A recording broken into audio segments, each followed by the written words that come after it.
चाहते हैं कि हम ध्रुव चरित्र को गाएं। जो लोग चाहते हैं कि अभी कथा होना चाहिए 15-20 मिनट हाथ ऊपर करें। वाह क्या बात, तो कोई नहीं कहने वाला। चलो ठीक है, ये बच्चों को शांत कराओ, नहीं तो ये सब कथा बिगाड़ रहे हैं। थोड़ा सा कुछ लोग खड़े होकर शांत करो उनको। बोल वृंदावन बिहारी लाल की। तो महाराज उत्तानपाद की 2 पत्नियां हैं, नाम देवी सुमति और देवी सुरुचि। दोनों के एक पुत्र हैं, नाम ध्रुव, और एक का नाम है उत्तम। उत्तम सुरुचि के पुत्र हैं और ध्रुव देवी सुमति। हम सब उत्तानपाद ही हैं। ये कथा एक राजा की तो है ही है, लेकिन हमारे आपके जीवन की भी है। ध्यान से सुनना, समझना। हम भी उत्तानपाद हैं, क्योंकि जब माँ के पेट में होते हैं ना, उत्तानपाद का मतलब क्या होता है? उद ऊर्ध्व पादो यस्य सह उत्तानपादा। जिसके ऊपर को पैर हो, नीचे को शीश हो, वो सब उत्तानपाद है। तो हम सब उत्तानपाद है। हम भी वैसे रहे, माँ के पेट में ऊपर पैर रहता, नीचे शीश रहता। हमारी भी 2 पत्नियां हैं, एक बुद्धिमानी एक मनमानी। बोलो राधे राधे। हैं? बुद्धिमानी कौन? सुनीति। और मनमानी कौन? सुरुचि। बुद्धिमानी कहती है सुबह जल्दी जगना चाहिए, जल्दी स्नान करना चाहिए। पर मनमानी जो सुरुचि है, अरे कहा सुबह सुबह जगना, डंडी में फालतू में। और सुबह तो अच्छी नींद आती है। सुनीति कहती है संत ब्राह्मण का सम्मान करना चाहिए। और सुरुचि कहती है छोड़ो, संत ब्राह्मण के चक्कर में पड़ेगा। तो ग्रामीण तुम कहां से रहा? मनमानी कहती ऊंट की तरह चलो, जैसे ऊंट चलता ना, मटक मटक। तो मनमानी बुद्धि किसी को प्रणाम नहीं करने देते। हाँ कथा तो हो रही है, नाराज से बातें आते रहते हैं। इनका तो काम है ये कथा सुनाना, कहे प्रणाम करो। ये मनमानी है, सुरुचि बुद्धि है। सुनीति जो बुद्धिमानी है, वो कहती है कि भाई देखो भ्रष्टाचार नहीं करना चाहिए। और किसी ने पकड़ा दिया सूटकेस, हम जज हैं और भले अपराध किया, हमने सूटकेस पकड़ा दिया। बुद्धिमानी कहती नहीं, हम न्यायाधीश हैं, तो हमको न्याय उचित करना चाहिए। और जो सुरुचि है, मनमानी, कहती है इसके चक्कर में पड़ेंगे तो गाड़ी बंगला कब खरीदेंगे, चुपचाप सूटकेस दबा लो, हाँ अपराधी को छोड़ दो। बोलो जय सिया राम। डॉक्टर का धर्म है मरीज का ध्यान रखे, जितना हो सके उचित इलाज करे। ये बुद्धिमानी बुद्धि कहती है। सुनीति कहती है नीति के अनुसार चलने को प्रेरित करती है। पर मनमानी कहती है अगर भ्रष्टाचार नहीं करेंगे तो आप गाड़ी बंगला, बच्चों को पढ़ाना है, कितने पैसे लगाना, कहां से लाएंगे? तो महाराज सरकारी अस्पताल में भी काम करते हैं, बाहर प्राइवेट खोल के बैठे हैं, अलग से फीस लगा के रखे। और नेक सा कुछ भी ना हो तो पहले जांच कराओ। अब जांच वाले से कमीशन बना हुआ है, आप सब जानते हैं। देखो हमें कभी किसी का भय नहीं है, हम तो निर्भय होकर बोलते हैं जो सच है तो सच। मेडिकल स्टोर में कमीशन बना डॉक्टर साहब का, वहां दवा लेने जाओ तो वहां भी 10% डलेगा, 10% या 20 जो भी हो। और मरीज को इतना दौड़ाएंगे कि जो बेचारा 5 दिन में ठीक होने वाला वो 20 दिन लगा देते हैं कि 5 बार आए तो कम से कम कुछ ज्यादा पैसा देगा, फीस देगा। तो मनमानी बुद्धि कहती है कि अगर भ्रष्टाचार नहीं करूंगा तो बच्चे को डॉक्टर कैसे बनाऊंगा? करोड़ों रुपया लगता है डॉक्टरी की पढ़ाई में, कहां से लाएगा? तो हमारी भी 2 पत्नियां हैं, लेकिन ध्यान रखना सुनीति से किसका जन्म हुआ? ध्रुव का। ध्रुव क्या है? ध्रुव हमारा ऐश्वर्य है, हमारी पताका है, हमारा आध्यात्म दीप है। आज तारे की तरह चमक रहे हैं। जो सुनीति के अनुसार चलते हैं उनको ध्रुव जैसा उच्च पद प्राप्त होता है। इस लोक में नहीं तो परलोक में मिलेगा, वहां आपके नाम की जय जयकार होगी। लेकिन जो सुरुचि के अनुसार चलेगा तो सामने से फल जो मिलेगा ना तो उत्तम लगेगा। उत्तम माने हमने घूस ले लिया, फटाफट फॉर्च्यूनर ले आए, बड़ा सुख है भाई फॉर्च्यूनर। तो शुरुआती जो सुख है वो उत्तम समझ में आ रहा है, बड़ा उत्तम मिला भाई, फॉर्च्यूनर आ गई, बंगला आ गया, ये हो गया। और जब आपकी लिस्ट खुली, पोल पट्टी खुली, तो जेल का नंबर आ गया भ्रष्टाचारी। बाबा राम रहीम की तरह, तो कुछ भी कर लो फिर आपको भोगना पड़ेगा। अवश्य में भुक्तव्यम कृतम कर्म निजा शुभ अशुभ, जो भी करना करोगे, जो पातक काया से होई बिन भोगे छूटे नहीं सोई। आप कुछ भी कर लो, आपने मनमानी बुद्धि का अगर पथ पर चले हो तो एक न एक दिन आपको भरना पड़ेगा। शुरुआती फल आपको उत्तम लगेगा, लेकिन बाद में उसका परिणाम दुखद होगा। और यही हुआ उत्तम के साथ। गया यक्षों से भिड़ गया महाराज, तो यक्षों ने मार कर फेंक दिया, मार डाला। और उत्तम की मैया सुरुचि अपने बेटे को ढूंढने गई, जंगल में लग गई आग, दावाग्नि उसी में जलकर भस्म हो गई। तो जो मनमानी बुद्धि का प्रयोग करते हैं वो अंत में सुरुचि की तरह भोग भोगते हैं। बोलो जय सिया राम। कथा बड़ी प्रसिद्ध है, निवेदन कर रहे हैं। महाराज की 2 पत्नियां हैं, तानपाद की, पर छोटी रानी से इतना प्रेम हो गया कि बड़ी रानी को घर से बाहर निकाल दिया। बोलो राधे राधे। एक दिन उन्होंने पूछ लिया, माँ हमारे पिताजी कौन है? मैया ने बता दिया, अरे यहाँ के राजा हमारे तुम्हारे पिता। राजा का बेटा हूँ, राहुल ने बता। तो जाकर बच्चों से बता दिया, जो साथ वाले बच्चे थे छोटे छोटे, जानते हो मैं किसका बेटा हूँ? किसका भैया? अरे यहाँ के जो महाराज जी हैं उनका पुत्र हूं मैं। बच्चे तो बच्चे से बच्चों ने कहा, अरे भैया राजा साहब को एक बार देखने की इच्छा दिखाएगा नहीं? हाँ चलो मेरे पिता है। अब पूरे बच्चों को लिवा करके महाराज सीधे महल में पहुंच गए। तो ध्यान से देखा कि बेटा आया हुआ है, तो बुलाया। बेटे ने बेटे को गोद में ले लिया और बिठा लिया, लाड लड़ाने लगे। दोनों ने कहा, देखो पिताजी हमारे सब शाखा मंडली है, सबको बुलाए बैठाए। और इतने में सुरुचि आ गई, और जो सुरुचि ने देखा तो जलकर राख हो गई। महाराज, ए ध्रुव, तू भले ही राजा का बेटा है तो क्या हुआ, पर इस सिंहासन का अधिकारी तू नहीं है। क्यों? क्योंकि तूने मेरे पेट से जन्म नहीं लिया है, इसलिए तुम्हारा ये मनोरथ दुर्लभ है। कर्वे तुम साधया मानम ऋक्षसि निपासनम।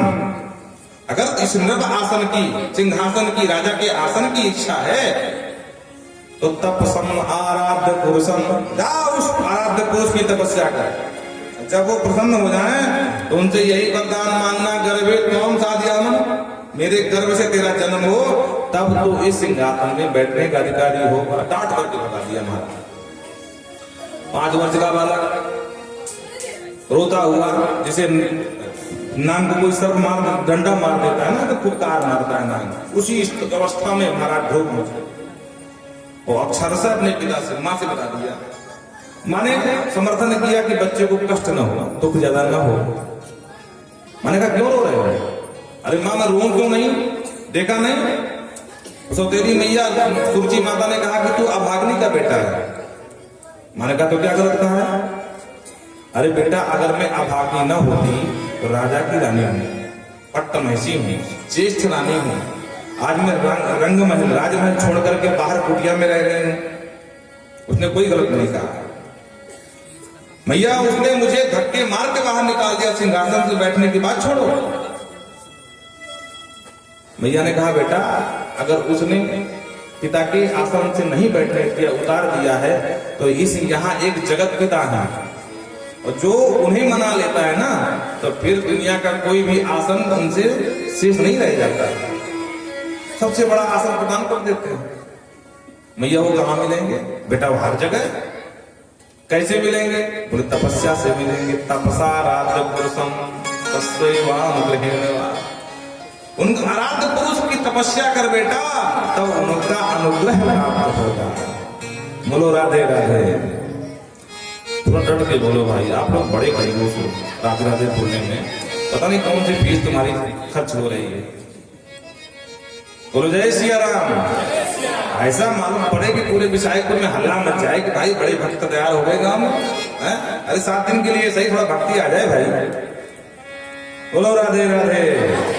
हाँ अब लग रहा है, नहीं लग रहा जैसे नवरात्रि का व्रत करके आए हो बेचारे, आवाजें निकल रही। मैया ने कहा, बेटा तपसा आराध्य पुरुषम, समातु शपथन्या सदुरक्त विरद्धा। अंदर से बहुत कष्ट है माँ सुनीति को, लेकिन ऊपर से वो कष्ट को दिखा नहीं रही है कि बेटे को और दुख होगा।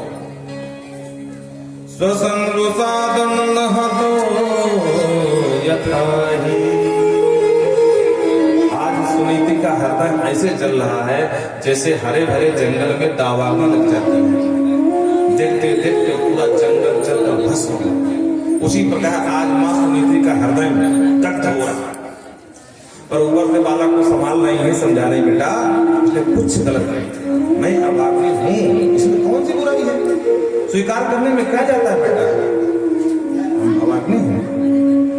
पर अगर तू मेरी बात मान बेटा तो मैं तुझे वचन देती हूं कि एक बार वो परम पुरुष आदि नारायण प्रसन्न हो जाए तो दुनिया का कोई भी सिंहासन फिर शेष नहीं रह जाएगा। माँ कहाँ मिलेंगे, बोले तपस्या करो जा करके। माँ के वचनों पर 5 वर्ष के बालक ने दृढ़ विश्वास कर लिया, दृढ़ विश्वास हो गया। माँ ने कहा है भगवान मिलेंगे तो मिलेंगे। 5 वर्ष की अवस्था तो बालक ने घर छोड़ दिया।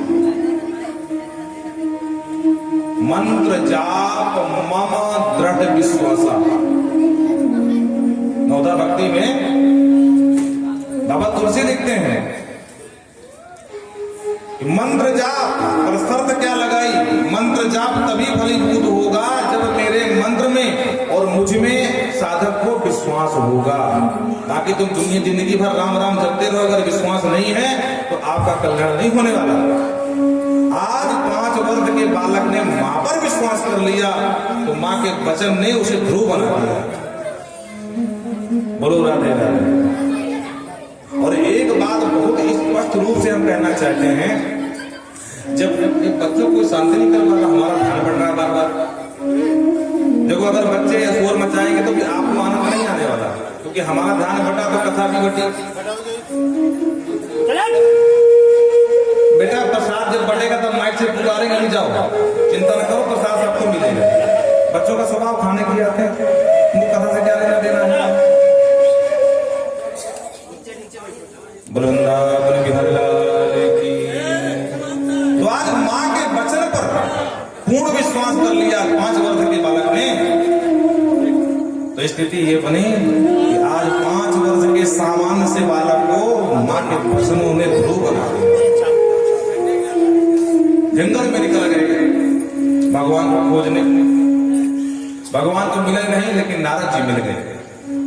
नारद जी ने पूछ लिया, अहो तेजा क्षत्रियाणाम मान भंग ममर्षणाम। ये बालक तुम कौन हो? देखने में तो क्षत्रिय बालक मालूम पड़ रहे हो। क्षत्रिय क्या कर रहे हो यहाँ, कौन हो? ध्रुव जी ने हाथ जोड़ करके निवेदन किया, सरकार मैं उत्तानपाद नंदन ध्रुव। अरे बेटा राजा के बालक यहाँ क्या कर रहा है, और तेरे साथ सैनिक नहीं है? नहीं प्रभु। तो यहाँ क्या कर रहा है? मैं भगवान को ढूंढने आया हूँ। दादाजी ताली बजा के हंसने लगे, वाह ये बड़े बड़े 1,000 वर्ष के महात्मा आयु वाले वो भगवान को ढूंढने गिर गुफाओं में लगा करके ध्यान समाधि धारणा तब कर रहे हैं, और उनको आज तक दर्शन नहीं हुए। 5 वर्ष के बालक को दर्शन हो जाएंगे?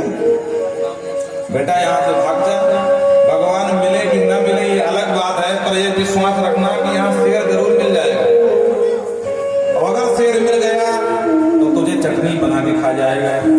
इसलिए मां मस्त मंद। अरे बच्चों को मान अपमान में ध्यान नहीं देना चाहिए। मान भंगम ममर्षणाम। अरे बच्चों का क्या मान अपमान? बच्चों का स्वभाव तो निर्विकार होता है। एक थप्पड़ मारो तो रोने लगते हैं गला फाड़ के, मैया मैया बजाओ। और अगर एक चाकलेट पकड़ा दो तो हंसने लगते खिला के। तो बालक तुम्हारी खेलने की उम्र है। और चौथेली माँ के बच्चों से इतना प्रभावित हो गए कि तुम घर छोड़ के भागे। भगवान नहीं मिलते इस तरह से। नारद जी पहले ठोंक बजा के देखना चाहते हैं ये बालक कैसा है। कहीं मरकट बैरागी तो नहीं? मरकट हमारी बंदर बैरागी। घर में हुई खटखट तो चल बाबा के मठ पर। और जहां मठ के लिए चले तो रास्ते में पोते की याद आ गई। मेरा पोता मेरे साथ ही सोता, मेरे साथ ही खाता। अब मैं चला जाऊंगा तो बेचारा बीमार हो जाएगा। वो सारा बैला के बीच रास्ते में खत्म हो गया और लौट के बुद्धू घर को आए। बोलो राधे राधे। ऐसे ही तो बैला के लेके जाते हैं। तो नारद जी ठोक बजा के देख रहे हैं कि चेला पक्का ही कच्चा है भाई, फालतू में मंत्र दे दूं भाई, ऊसर भूमि में बीज डालने का क्या मतलब है, फसल होगी ही नहीं। तो पहले भूमि का परीक्षण कर रहे हैं कि भूमि उपजाऊ है कि नहीं है। अगर उपजाऊ भूमि है वाकई मान गए तो फिर धन्य हो गए भाई। तो आरती करो, नहीं कहेंगे तब। अरे बेटा प्रसाद मिल जाएगा, हम बुला लेंगे, अभी जाओ। बहुत शोर करते हैं, अपना ध्यान रख रहा है। वृंदावन विहार की। तो कहने तात्पर्य नारद जी ठोक बजा के देख रहे हैं कि चेला कच्चा है कि पक्का है। फालतू में बीज डाल दूं, भूमि अगर उपजाऊ ना हुई तो मेरा बीज मंत्र भी बेकार हो जाएगा। अरे सीधी सी बात है भाई, हम अगर पानी पीने वाला मटका भी खरीदते हैं 50-60 रुपए का, तो 10 बार ठोक बजा के देखते हैं कच्चा तो नहीं है, श्यावर तो नहीं है, चलेगा कि नहीं चलेगा पूरा 4 महीने गर्मी भर। और यहाँ तो नारद जी मंत्र देने की सोच रहे हैं, लेकिन उसके पहले ठोक बजा के देख रहे हैं चेला कैसा है। नारद जी ने कहा सरकार शेर आवे चाहे बाघ। माँ ने कहा भगवान मिलेंगे तो भगवान मिले या न मिले, ध्रुव अपने निर्णय में अटल रहेगा। वैसे नारद जी प्रसन्न हो गए और नारद जी ने कहा बेटा इस तरह भगवान नहीं मिलते हैं, तो किस तरह मिलते हैं? बोले उनका जाप करना पड़ता है और जाप के लिए मंत्र लेना पड़ता है, और मंत्र कोई गुरु ही देगा, तूने गुरु तो बनाया नहीं है। गुरु जी ने कहा सरकार अब आपसे अच्छा गुरु कौन मिल सकता है? अब आप ही हमारे गुरु जी बन जाओ, आप ही हमको मंत्र दे दो। महाराज कान में मंत्र फूंक दिया, ओम नमो भगवते वासुदेवा, ओम नमो भगवते वासुदेवा, ओम नमो भगवते वासुदेवा, वासुदेवाय प्रभु नंद नंदनाय, वासुदेवाय प्रभु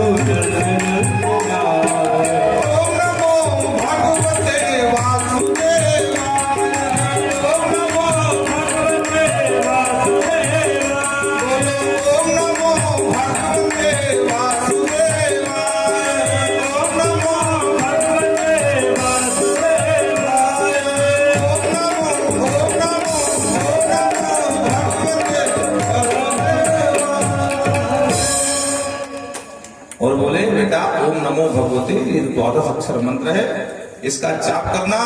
यम सत्तरात्रम प्रपठन कुमार पश्चित खेचरान। और बेटा जो पूरी ईमानदारी से, श्रद्धा से, विश्वास से इस मंत्र को 7 रात्रि पर्यंत जप लेता है तो उसे सिद्धों को देखने की दृष्टि प्राप्त हो जाती है। बोलो राधे राधे। सिद्ध पुरुष हमको देखने की दृष्टि प्राप्त हो जाती है। आज भी सिद्ध समाज में है पर दिखाई नहीं पड़ते हैं, लेकिन जब साधना आगे बढ़ती है तो सिद्ध भी हमको दिखाई पड़ने लगते हैं। ठीक गुरु जी जब कहाँ करूं? तो जब के लिए बताया तब तात गच्छ वक्रम ते यमुनाया तटं सन्निहि, पुण्यम मधुबनम यत्र सानिध्यम नित्यदा हरे। बेटा यहाँ जब न करो, यहाँ सीधे जाओ मधुबन, मधुबनम वृंदावनम, मथुरा में जाकर के वृंदावन नित्यदा सानिध्य हरि, जहाँ हरि ने क्रीड़ा करी थी और वहां नित्य हरि का सानिध्य प्राप्त होता है, इसलिए उस भूमि में जाकर के भजन कर। गुरु जी महाराज चले गए और नियम लगाया, तिरात्रांते तिरात्रांते कपित्वदरासनः। 3 दिन में कैथा और बैर, समझते हैं कैथा और बैर, बस वही 3 दिन तो कुछ नहीं खाते, 3 दिन में 1 दिन कैथा बैर खा के पेट भर लिए और फिर जब करने लगे 1 महीना ये नियम लगाया। और जो दूसरा महीना लगा तो कहते हैं द्वितीयम च तथा मासम षष्ठे षष्ठे प्रबोधिने। दूसरे महीने में 6 दिन तक कुछ नहीं, 1 दिन लेते हैं तृण पराद भी है, पत्ते बिल पत्र है, तुलसी पत्र है, दूर्वा है, ये खा करके पेट भरते हैं। फल भी छोड़ दिया, कैथा बैर भी छोड़ दिया। और जो 3 महीना तीसरा महीना लगा तो तृतीयम चा यन्मासम 9 हनी, 9 दिन तक कुछ नहीं। और 9 दिन बाद क्या लेते हैं? अभक्षम, अभक्ष माने जल, जमुना जी का जल को पीते हैं और राम राम करते हुए फिर गुफा में बैठ के जप करने लगते हैं। जो चौथा महीना लगा, चतुर्थ मासम द्वादशे हनी, चौथे महीने में 12 दिन तक निराहार और एक दिन क्या करते हैं, वायु भक्षण, सिर्फ गुफा से बाहर निकलते हैं और वायु का भक्षण करते हैं। ये एक यौगिक क्रिया है, बिना कुछ खाए पिए सिर्फ वायु के पान से व्यक्ति जीवित रहता है। बड़े बड़े जो हिमालय आदि में संत घूमते हैं ना, बिना कुछ खाए पिए ही घूमते, वहां क्या रखा उनके पास, एक बड़ी फोटो वायरल हुई थी वो महाराज जी की, जो कोपीन में थे, चीन की थी, कहाँ की थी, आर्मी वालों ने फोटो खींच के भेजा था ना। हाँ, तो अब वो लोग, उनके पास क्या खाने, कुछ नहीं है, इतनी बर्फ में वहां कोई फल भी नहीं हो सकता है ना, जल है, क्योंकि वो जल भी तो पीने लायक नहीं है, ठंडा इतना होता है। तो सिर्फ वायु रक्षो, ये यौगिक क्रिया है। योगी वायु का भक्षण करके भी जीवित रहता है। बोलो राधे राधे। आज भी ये क्रियाएं लुप्त नहीं है। बोलो जय सिया राम। और जो 5वां महीना लगा, पंचमे मान प्राप्त जिता श्वासो निपात मजहा, ऐसा महाराज कुंभक किया, एक बार सांस चढ़ाया, ध्यान ब्रह्म पदई के नव तस्थोत्थान विवाह चला, ऐसा प्राणायाम चढ़ाया कि पूरे चराचर विश्व का प्राणवायु भी अवरुद्ध कर लिया। अब देवता घबराने लगे, प्राणवायु अवरुद्ध हो रहा है, भागे भागे भगवान के चरण में गए। हे प्रभु, ब्रह्मा जी से कहा बताओ। ब्रह्मा जी भगवान के शरण में आए। भगवान ने आदेश दिया, नैवं विरामो भगवान प्राण रेधा चराचरस्य अखिल आत्मनि। हे प्रभु, हम नहीं जानते चराचर अखिल जो जीव हैं, इनका प्राणवायु अवरुद्ध क्यों हो रहा है, हमको बचा लो। माम भैष्ट बालम तप सोद्रतया, भगवान ने तुरंत आश्वासन दिया, माम भैष्ट बुद्ध श्रेष्ठा, हे देवताओं बिल्कुल डरो मत, आपको कुछ नहीं होने दूंगा मैं। दौतान कादिरमय संगतात्मा, उत्तानपाद नंदन ध्रुव की आत्मा मुझ में मिल गई है,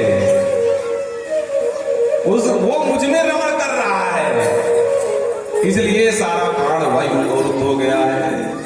और आज उल्टी गंगा बही महाराज आया, भक्त भगवान को मिलने जाता है, दर्शन करने जाता है, लेकिन आज बाबा सुखदेव कहते हैं, प्रभक्त दीक्षया मधुर वनम, आज भगवान भक्त के दर्शन के लिए मधुवनम वृंदावन के लिए करुणा होकर के पधारे हैं। और भगवान सामने पहुंच गए, ध्रुव जी आगे न खोले महाराज। भगवान बोले, वाह क्या अजीब भक्त मिला है भाई, मैं सामने खड़ा हूं, मेरे ध्यान में आंख बंद की, मुझे नहीं देख रहा। काफी देर खड़े हुए, लेकिन भगवान ध्यान से देखा, ओहो मेरी झांकी का दर्शन ये अंदर कर रहा है, इसलिए मैं दर्शन नहीं कर रहा, आंख नहीं खोल रहा। तब भगवान ने जो अंदर का स्वरूप था ध्यान का, उसको वहां से अंतर्हित कर दिया, तिरोहित कर दिया। और जो झांकी गायब हुई तो हबड़ा के आंख खोले, तो जो अंदर दिख रहे थे हमारा सामने खड़े हैं। अब गुरु जी को समझ में ना हो कि क्या सही भगवान आ गए कि मेरा भ्रम है, सिर्फ ध्यान में दिखाई पड़ रहा है कि तो बार बार आंखें मिल रही भगवान।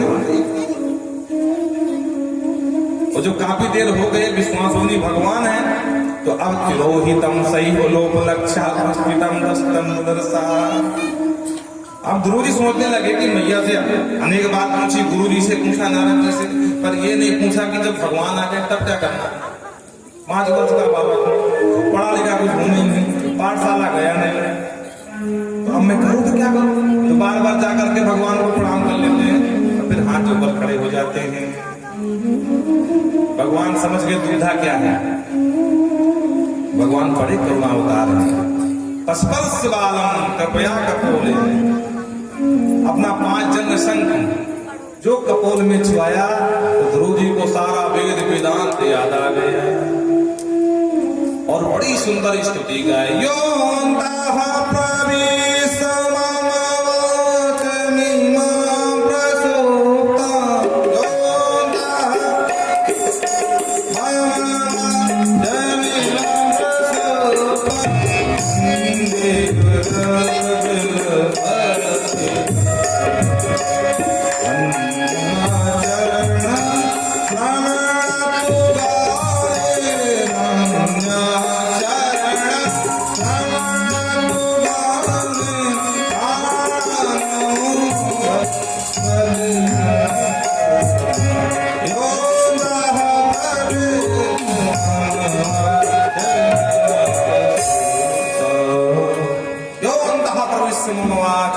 प्रसुप्ताम। ध्रुव जी हाथ जोड़कर कह रहे हैं योनता प्रविश्य मम वाच।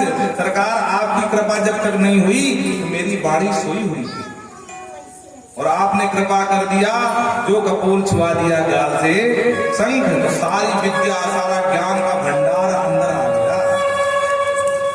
मूकम करोति वाचालम पंगुम लंघयते गिरिम यद कृपादहं वन्दे परमानंद माधव। अरे भगवान की कृपा तो गूंगे को भी वाचाल बना देती भाई, लंगड़ा भी पर्वत को लांग सकता है। आज यही कृपा भगवान ने ध्रुव के ऊपर कर दी। बिना पढ़ा लिखा बालक आज वेदांत की भाषा बोला। योनतः प्रविश्य मम वाच इमाम प्रसुप्ताम। सरकार मेरी वाणी सुप्त थी लेकिन आपकी कृपा अंदर आई तो सरकार मैं संजीव यज्ञ, मेरी जो सोई हुई वाणी थी आज संजीवनी मिल गई। इसको मालूम आप अखिल धर हैं, अखिल शक्ति के धर हैं। नाम हाथ में काम करने की शक्ति, पैर में चलने की शक्ति, आंख से देखने की शक्ति, कान से सुनने की शक्ति, ये सरकार आपकी दी हुई है। और आप जब शक्ति खींच लेते हो ना, आंख तो रहती पर दिखना बंद हो जाता है महाराज, पैर तो रहते पर चलना बंद हो जाता है, कान तो रहते पर सुनना बंद हो जाता है। इसलिए अन्यास्त चरण श्रवणत्वगादीन प्राणा नमो भगवते पुरुषाय तुभ्यम। हे प्राणधर, हे शक्तिधर, हे शक्तिमान प्रभु, ये उत्तान पादनंदन ध्रुव आपके चरणों में बारंबार प्रणिपात करता है। बोल लक्ष्मी नारायण भगवान की। भगवान ने आशीर्वाद दिया, मांगो क्या मांगते हो? बोले मांगने तो आया था सिंहासन और आपको देखकर मांगने की इच्छा खत्म हो गई। भगवान बोल नहीं, आपने जो कामना की पूर्ति होगी। जाओ 36,000 वर्ष तक राज्य करो।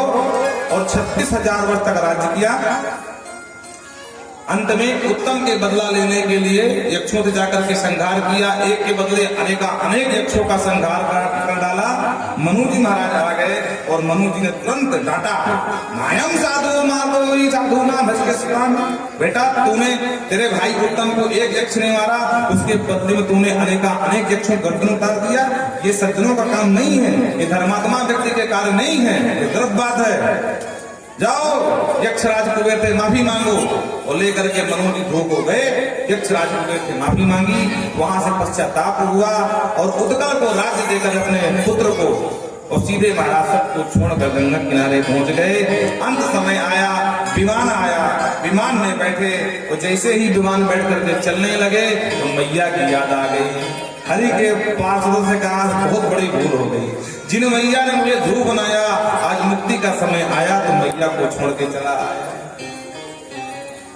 हरि के पार्षदों ने कहा, ए भैया ध्रुव, ददर्श विनाग्रम नवसो वर ध्रुव। अरे देखो ध्रुव, अग्रे कोई आगे कोई विमान जा रहा है, उनमें कौन बैठा है? जब ध्यान से देखा तो मैया सुनीति का विमान आगे आगे जा रहा था। हरि के पार्षदों ने कहा, रे ध्रुव, जिस माँ ने तुम जैसा भगवत भक्त पैदा किया हो, मुक्ति के समय वो पीछे कैसे रह सकती है? वो आगे आगे विमान जा रहा है। और बैठो विमान में। और जैसे विमान में बैठने लगे ध्रुव तो मृत्यु देवता सामने आ गए। ध्रुव भाई गलत मत करो, ये मृत लोग है, बिना मरे यहाँ से कोई जाता नहीं, हमसे कम ध्रुव बार राम राम तो करो। ठीक है, इधर आओ। और मृत्यु से कहा झुको। और मृत्यु देवता जैसे ही झुके, मृत्योर मूढ़िम पदम दत्वा आरोहात् भुतम ग्रहम। आज मृत्यु देवता को झुकना पड़ा और ध्रुव जी महाराज तपस्या के प्रभाव से मृत्यु देवता के शीश पर पैर रख करके महाराज विमान में सवार हुए और अंत में क्या करके परम धाम को चले गए। उस महावृष्टा देवता सुमन वृष्टि करने लगे। बोल ध्रुव जी महाराज वृंदावन बिहारी की। बस अपनी वाणी को यही विराम देंगे, समय भी हो गया है ज्यादा। आज हमारे गंधर्व भी काफी थके हैं। छोटा सा एक भजन, अरे मीठे रस से भरोणी राधा रानी लागे, महारानी लागे, म्यानो कारो कारो जमुना जीरो पानी मीठे रस से भरोणी।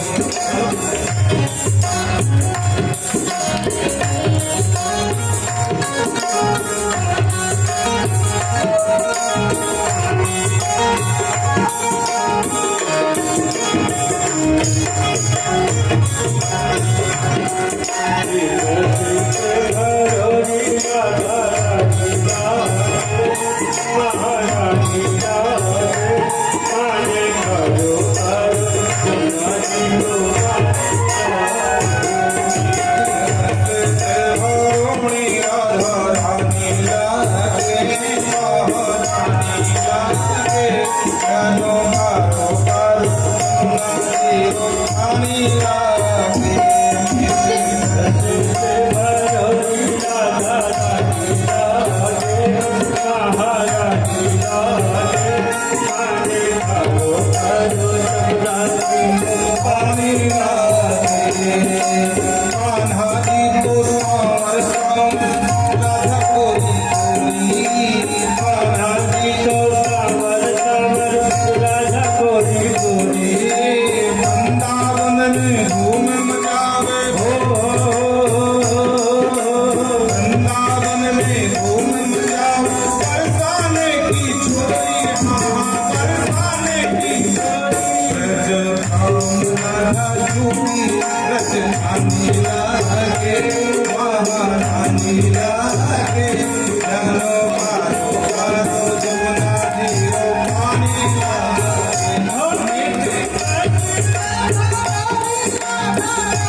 बोल राधा